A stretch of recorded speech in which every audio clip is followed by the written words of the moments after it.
जय श्री गणेश। ओम नमः शिवाय। प्रिय भक्तों, एक बार प्रेम से बोलिए चौथ माता की जय। प्रिय भक्तों, गणेश चतुर्थी के दिन चौथ माता की कथा भी सुनी जाती है, क्योंकि इस दिन चौथ माता की भी पूजा होती है। उनकी पूजा करने से घर में सुख समृद्धि और संतान सुख की प्राप्ति होती है। तो चलिए प्रिय भक्तों, बड़े ही प्रसन्नचित मन से और भक्ति भाव से सुनते हैं चौथ माता की यह पहली कथा। पौराणिक कथा के अनुसार एक गांव में एक सेठ सेठानी रहा करते थे। उनका एक बेटा और बहू थे। बहू सबको भोजन करा के फिर स्वयं भोजन करती थी। एक पड़ोसन ऐसी भी थी कि रोज पूछती थी कि बहू, आज क्या बनाया और क्या खाया? तो बहू कहती, ठंडा बासी खाया। एक दिन उसके पति ने ऐसा सुनकर विचार किया कि आज तो पकवान बनवाया जाएगा, फिर देखता हूँ कि मेरी पत्नी क्या कहती है। उसने तरह तरह के पकवान बनवाए और घर के सभी लोगों ने एक साथ बैठकर भोजन किया। आज भी पड़ोसन ने पूछा तो बहू ने कहा, ठंडा बासी खाया।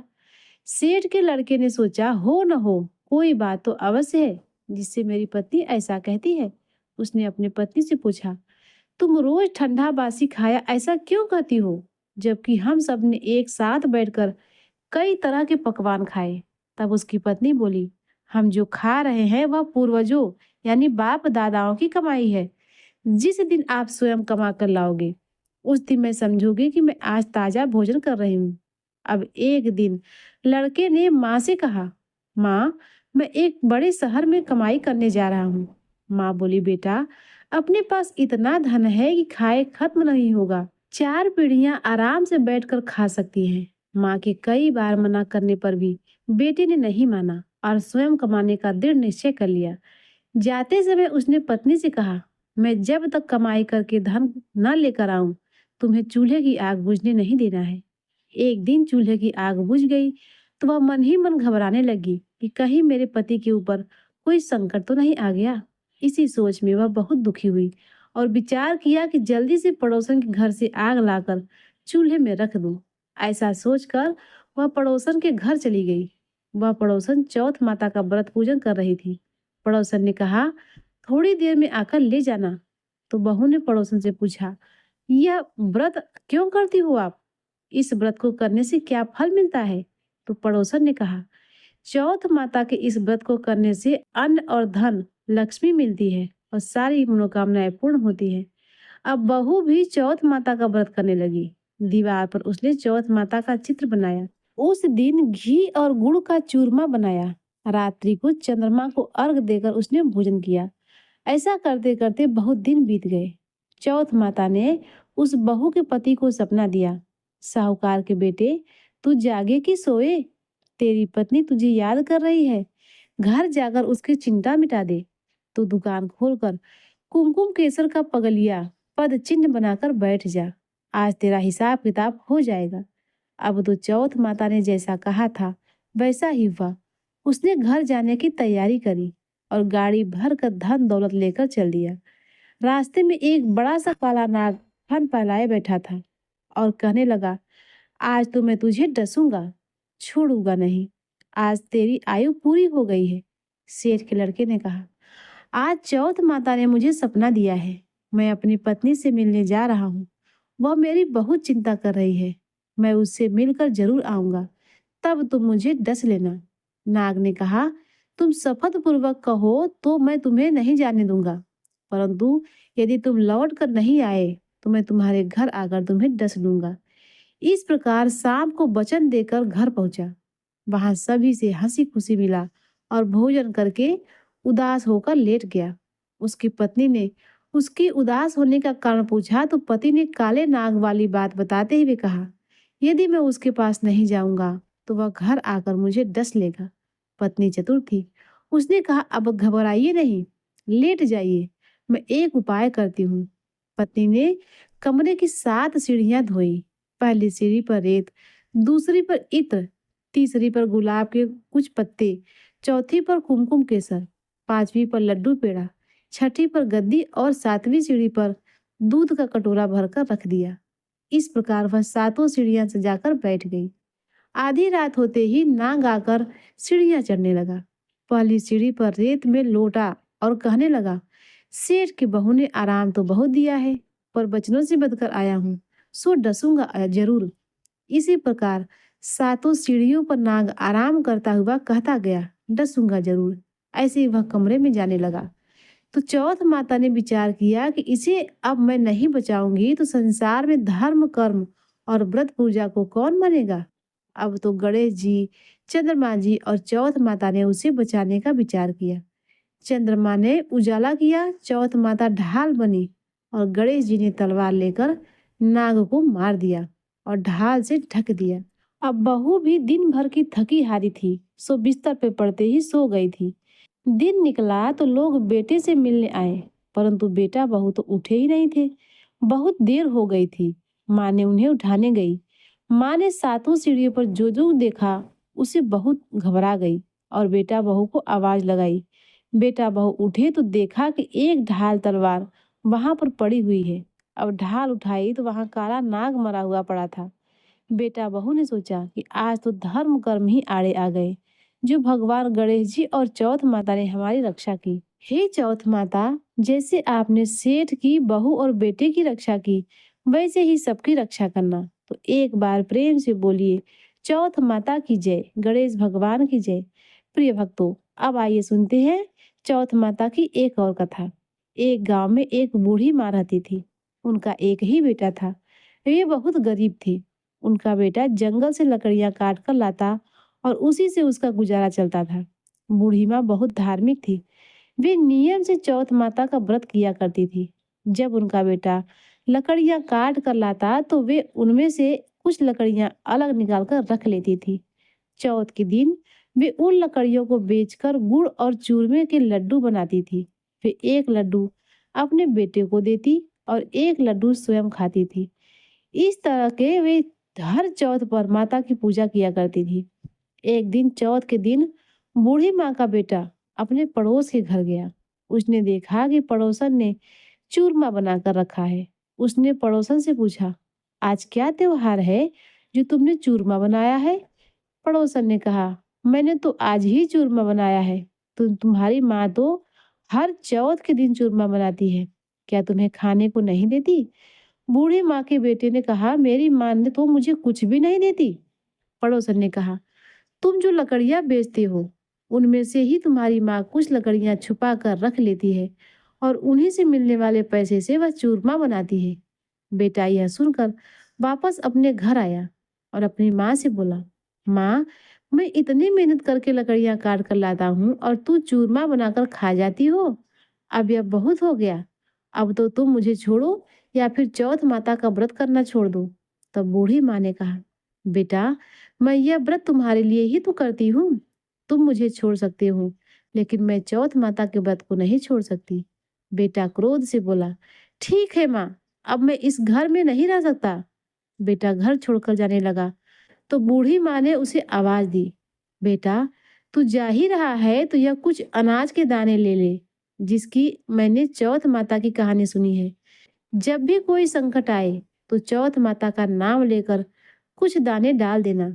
बेटे को अपनी माँ की बात पर विश्वास नहीं हुआ, क्योंकि उसे चौथ माता पर भरोसा ही नहीं था। लेकिन उसने माँ की बात मान ली और अनाज के दाने रख लिया और घर से निकल गया। वह घर से थोड़ी ही दूर गया था कि उसने देखा सामने नदी उफान पर है और कहीं से भी रास्ता नजर नहीं आ रहा। उसने चौथ माता का नाम लिया और थोड़े से अनाज के दाने वहीं डाल दिए और कहा, हे माता, अगर आप सच्ची हैं तो रास्ता दिखाइए। इतना कहते ही नदी सूख गई और रास्ता साफ हो गया। वह आगे बढ़ा और जंगल में बहु पहुंच गया। थोड़ी देर बाद रात हो गई और जंगल में जंगली जानवर की आवाजें सुनकर उसे बहुत डर लग रहा था। फिर चौथ माता का नाम लेकर वहां कुछ अनाज के दाने डाले और कहा, हे माता, मुझे रास्ता दिखाओ, मुझे बचाओ। इतने भी बूढ़ी माँ के बेटे को रास्ता मिल गया। चलते चलते वह एक नगर पहुंचा, जहाँ के राजा को हर महीने एक आदमी की बलि देनी पड़ती थी। वह एक बुढ़िया के घर गया तो देखा कि वह बुढ़िया पूड़ियाँ बना रही है और रो भी रही है। उस लड़के ने पूछा, माँ, आप रो रही हो? तो बुढ़िया ने कहा, बेटा, मेरा एक ही बेटा है और मुझे उसे राजा के पास बलि चढ़ाने के लिए देना पड़ेगा। यह पुड़िया मैं उसी के लिए बना रही हूँ। तब लड़के ने कहा, आप यह पुड़िया मुझे दे दीजिए, मैं आपके बेटे के बदले बलि चढ़ने को तैयार हो जाऊंगा। राजा के आदमियों ने उसे देर रात को राजा के पास भेज दिया। वहां पहुंचकर वह सो गया। आधी रात को बुलावा आया तो राजा के आदमी उसे ले जाने लगे। उन्होंने सोचा, आज तक कोई वहां से वापस नहीं आया, तो यह भी नहीं आएगा। राजा के आदमी उसे ले गए और उसे ईंट पकाने वाले आवे यानी भट्ठी में डाल दिया। बूढ़ी माँ का बेटा जोर से चिल्लाया और मन ही मन चौथ माता का नाम लेकर बोला कि हे माता, यदि मेरी माँ सच्चे मन से आपका व्रत करती हो तो मेरा यह संकट भी टाल देना। आपने मेरे 2 संकट टाले हैं, तो इसे भी डाल दीजिएगा। इतना कहते ही वह आमा पक कर तैयार हो गया। 2 दिन बीत गए। पास के बच्चे वहां खेल रहे थे। उन्होंने आमे पर पत्थर मारा तो उसमें से आवाज आई। बच्चे राजा के पास जाकर बोले, राजा जी, वह आमा पक गया है।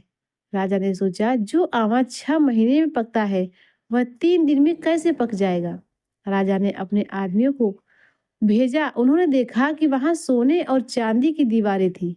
वे उन्हें उतारने लगे तो अंदर से आवाज आई। राजा के आदमियों को हैरानी हुई, क्योंकि आज तक कोई भी वहां से जीवित नहीं बचा था। वे अंदर गए तो देखा कि बूढ़ी माँ का बेटा सुरक्षित बैठा है। उन्होंने राजा को सारी सच्चाई बताई। राजा वहां आए और पूछा, तुम कौन हो और कैसे बच गए। बेटा बोला, मेरी माँ चौथ माता का व्रत करती है, मैं उन्हीं के प्रभाव से बच गया। राजा को यकीन नहीं हुआ। उसने परीक्षा लेने की सोची। राजा बोला, तुम एक घोड़े पर चढ़ जाओ और मैं दूसरे पर। तुम्हारे हाथ पैर रस्सी से बांध दिए जाएंगे। अगर तुम्हारी रस्सी खुलकर मेरे हाथ में बंध गई तो मैं समझूंगा कि तुम्हारी चौथ माता सच्ची है। लड़का घोड़े पर बैठ गया और उसने थोड़े अनाज के दाने डाले और कहा, हे चौथ माता, मेरी लाज रखना। इतने में उसकी रस्सी खुल गई और राजा के हाथ में बंध गई। अब राजा को यकीन हो गया। उसने अपने बेटी की शादी उस लड़के से कर दी। वह वहीं रहने लगा। बहुत दिन बाद उसने पत्नी से कहा, आज हमारे गांव की तरफ बिजली चमक रही है। राजकुमारी ने पूछा, स्वामी, आपका गांव कहाँ है। उसने कहा, मेरा गांव वहां है और मेरी माँ भी वहीं है। अब हमें गांव जाना चाहिए। राजा ने उन्हें बहुत सारा धन देकर विदा कर दिया। दूसरी तरफ बूढ़ी माँ बहुत असहाय हो चुकी थी। अब उनसे लकड़ियां नहीं काटी जाती थी। वे भीख मांगकर गुजारा करती थी। एक दिन पड़ोसन ने उनके बेटे और बहू को आते देखा तो कहा, माँ, तेरा बेटा और बहू सारा धन लेकर आ रहे हैं। बूढ़ी माँ ने कहा, मेरा एक ही बेटा था जिसे तुमने भेज दिया। पड़ोसन ने ऊपर चढ़कर देखा तो सच में वे चले आ रहे थे। बूढ़ी माँ ने बेटे और बहू को गले लगाया। उन्होंने आशीर्वाद लिया और कहा, हे चौथ माता, आपके प्रभाव से ही हम सुरक्षित हैं। तब सारी नगरी में ढोल नगाड़े बजने लगे और ऐलान किया गया कि जितनी भी माँ और पत्नी हैं वे सब चौथ माता का व्रत करें। 13 नहीं तो 4, 4 नहीं तो 2, पर सब करें। हे चौथ माता, जैसी कृपा आपने बूढ़ी माँ के बेटे पर की वैसी हर माँ के बेटे पर करना। सब पर अपनी कृपा दृष्टि बनाए रखना माँ। प्रिय भक्तों, आज की चौथ माता की कथा यहीं पर समाप्त होती है। तो एक बार जयकारा लगाइए, चौथ माता की जय, गणेश भगवान की जय। ओम नमः शिवाय। प्रिय भक्तों, अब आइए सुनते हैं गणेश भगवान की आरती का पाठ। जय गणेश जय गणेश जय गणेश देवा, माता जकी पार्वती पिता महादेवा। जय गणेश जय गणेश जय गणेश देवा, माता जकी पार्वती पिता महादेवा। पान चढ़े फूल चढ़े और चढ़े मेवा, लड्डू बन का भोग लगे संत करे सेवा। एक दंत दयावंत चार भुजाधारी, मस्तक सिंदूर सोहे मूस की सवारी। जय गणेश जय गणेश जय गणेश देवा, माता जकी पार्वती पिता महादेवा। अंधन को आँख देत कोढ़िन को काया, बाझन को पुत्र देत निर्धन को माया। दीनन की लाज रखो शंभु सुतकारी, कामना को पूर्ण करो जाऊं बलिहारी। जय गणेश जय गणेश जय गणेश देवा, माता जकी पार्वती पिता महादेवा। त्वमेव माताश्च पिता त्वमेव, त्वमेव बन्धुश्च सखा त्वमेव, त्वमेव विद्या द्रविडं त्वमेव त्वमेव सर्वं मम देव देव त्वमेव सर्वं मम देव देव। तो प्रिय भक्तों, यह थी आज की चौथ माता की कथा। आपको कैसी लगी कृपया कमेंट बॉक्स में हमें जरूर बताइएगा। यदि हमारी कथाएं आपको पसंद आती हों तो हमारे वीडियो को लाइक और चैनल को सब्सक्राइब करना ना भूलिएगा। मिलते हैं इसी तरह से धार्मिक और आध्यात्मिक कथाओं को लेकर अगले वीडियो में। तब तक के लिए नमस्कार।